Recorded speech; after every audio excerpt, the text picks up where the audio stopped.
नमस्कार, आप देख रहे हैं देश का number 1 Hindi news channel news 18 India. आपके साथ मैं हूं सबीना तामन देशमुख। नमस्कार, मैं हूं आपके साथ शिवानी पांडे। शुरुआत करेंगे ब्रेकिंग न्यूज के साथ। ब्रेकिंग न्यूज आ रही है, हमास के साथ जंग में इजरायल के सैनिकों की मौत का आंकड़ा बढ़कर 339 हो गया है।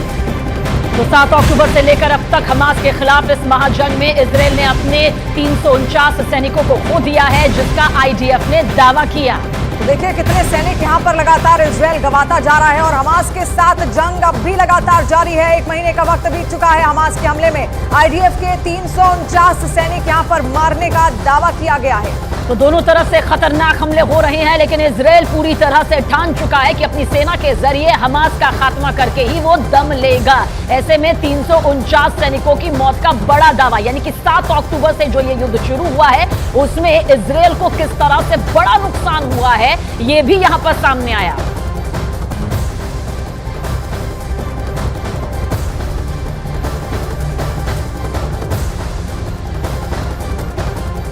हमास अपने अंत के बेहद नजदीक पहुंच गया है, लेकिन इजरायल के लिए युद्ध का चैप्टर हमास के अंत से ही खत्म होने वाला नहीं है, क्योंकि हमास के बाद बारी हिजबुल्लाह की आने वाली है।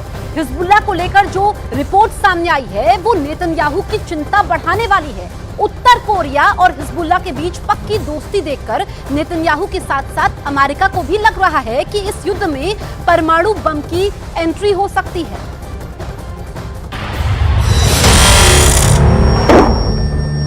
हिजबुल्लाह का सबसे नया वीडियो। लेबनान इजरायल बॉर्डर पर एक पोस्ट के पास सफेद रंग का ट्रक जा रहा है, तभी होता है एंटी टैंक मिसाइल से हमला। इस हमले में ट्रक पूरी तरह जलने लगता है। उसमें क्या था ये कोई बताने को तैयार नहीं, लेकिन बाद में इजरायल की पोस्ट पर अचानक हरकत बढ़ जाती है।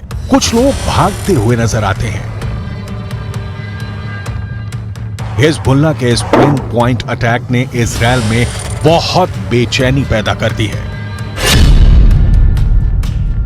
क्या हिजबुल्लाह उत्तरी इजरायल पर चढ़ाई करने वाला है? क्या हिजबुल्लाह सिर्फ इस बात का इंतजार कर रहा है कि गाजा में जैसे ही इजरायल की फौज फंसेगी वो उत्तरी बॉर्डर पर युद्ध शुरू कर देगा? हिजबुल्लाह के हमले का सही वक्त क्या हो सकता है? इसे लेकर नेतन्याहू से लेकर बाइडन दोनों पसोपेश में हैं। हिजबुल्लाह ने लेबनान इजरायल बॉर्डर पर कई हमले करके साबित कर दिया है कि इजरायल की उत्तरी सीमा अब सुरक्षित नहीं बची है। अगर गाजा पर ग्राउंड ऑपरेशन शुरू होने के बाद हमास, हूथी और हिजबुल्लाह ने एक साथ इजरायल पर हमला किया तो इनको एक साथ रोकना इजरायल के लिए बहुत बड़ा चैलेंज बन जाएगा। और तब अमेरिका की मदद के बिना हालात ऐसे बन सकते हैं कि ये तीनों फोर्स इजरायल की सेना को रौंद कर आगे बढ़ जाए।